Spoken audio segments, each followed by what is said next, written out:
રાજકોટ જિલ્લાના ઉપલેટા તાલુકાના ગઢાળા ગામમાં આવેલ મોજ નદી પર આવેલ કોઝવે ભારે વરસાદને કારણે મોજ ડેમ ઓવરફ્લો થવાના કારણે 20 જેટલા દરવાજા 4 ફૂટ જેટલા ખોલવામાં આવતા તેમના ધસમસતા પાણી મોજ નદીમાં આવતા ગઢાળા ગામ પાસે મોજ નદીમાં આવેલ કોઝવેમાં મસમોટા ગાબડા પડતા સ્થાનિકોમાં ભારે પરેશાની। ઉપલેટા તાલુકાના ગઢાળા ગામ પાસે આવેલ મોજ નદી ઉપરનો કોઝવે છેલ્લા 7 વર્ષથી ચોમાસામાં મોજ ડેમ પર ઓવરફ્લો થાય છે ત્યારે ડેમના પાટિયા ખોલે કે તરત જ ગઢાળા ગામના મુખ્યત્વે રસ્તા આવેલા હોય છે તે કોઝવેમાં મસમોટા ગાબડા પડી જાય છે। ગઢાળા ગામ લોકોને આ ગાબડા પડવાને કારણે ભારે તકલીફોનો સામનો કરવો પડે છે। ઉપલેટાથી ગઢાળા આવતા જતા લોકોને વાહન ચાલકોને ગામમાં આવવા જવા માટે કેરાળા સેવંતરા થઈ 12 કિલોમીટર ફરીને જવું પડે છે। સવારે બાળકોને સ્કૂલે અને કોલેજ જવામાં તકલીફ પડે છે। રિક્ષા ગામમાં આવતી નથી। મહિલાઓને ગામની બહાર જવું હોય તો ગાબડા ઉપરથી જીવના જોખમે પુલ પસાર કરે છે। કોઈ વૃદ્ધ જો આ ગાબડા ઉપરથી પડે તો અકસ્માત સર્જાઈ શકે, પરંતુ તંત્ર દ્વારા છેલ્લા 7 વર્ષથી ફક્ત ગાબડા પૂરી સંતોષ માને છે। ગઢાળા ગામની વિદ્યાર્થીનીઓએ જણાવેલ કે અમારે સ્કૂલે જવામાં ભારે તકલીફ પડી રહી છે। અમે આવા ગાબડામાં ચાલીએ તો અમારો યુનિફોર્મ બગડી જાય છે। અમને તાત્કાલિક આ કોઝવે નવો બનાવી આપે। ગામના પૂર્વ સરપંચ નારણભાઈ આહિરના જણાવ્યા મુજબ છેલ્લા ઘણા વર્ષોથી મોજ ડેમ ઓવરફ્લો થાય ત્યારે ડેમના પાટિયા ખોલે કે તરત જ પાણી આ કોઝવે ઉપર ફરી વળે છે અને મસમોટા ગાબડા પડી જાય છે અને પારાવાર નુકસાન થાય છે।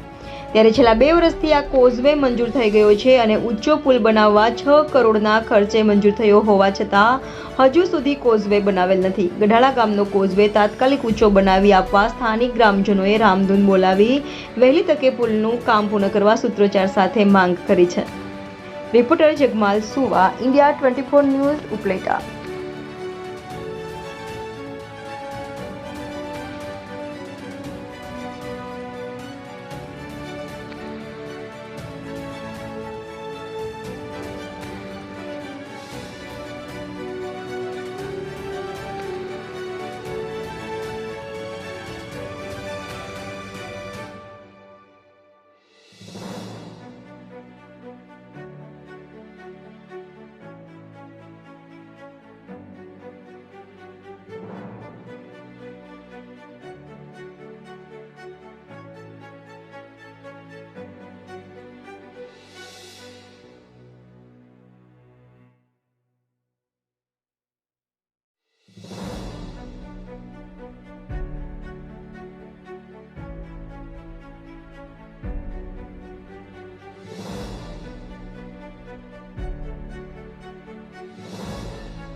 તમારું નામ ને વિગત?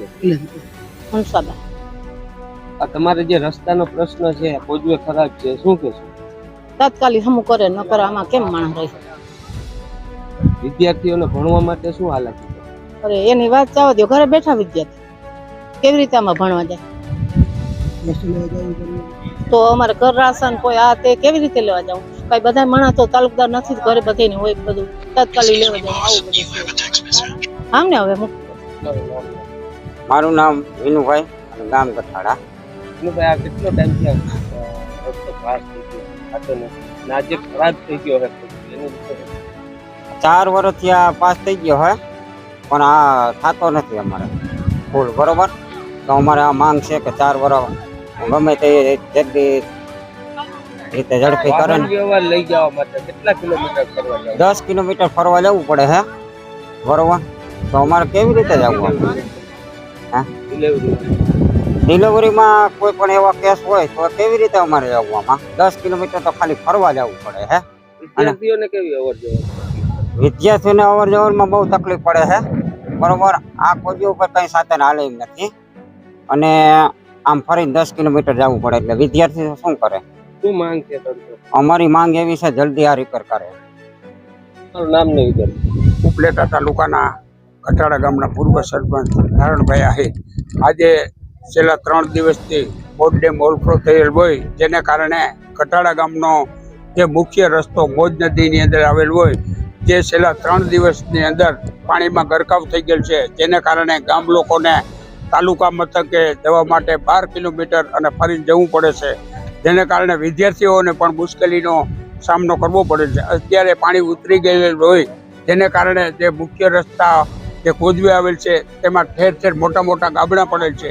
ત્યારે અમારી એવી માગણી છે કે આ ગાબડા જો પાકા રિપેર કરવામાં આવે તો કાયમીને માટે આનો પ્રશ્ન હલ થઈ શકે તેમ છે. તેમજ અમારો જે પુલ મંજૂર થઈ ગયેલ છે એ વહેલી તકે કામ શરૂ થાય એવી અમારી માગણી.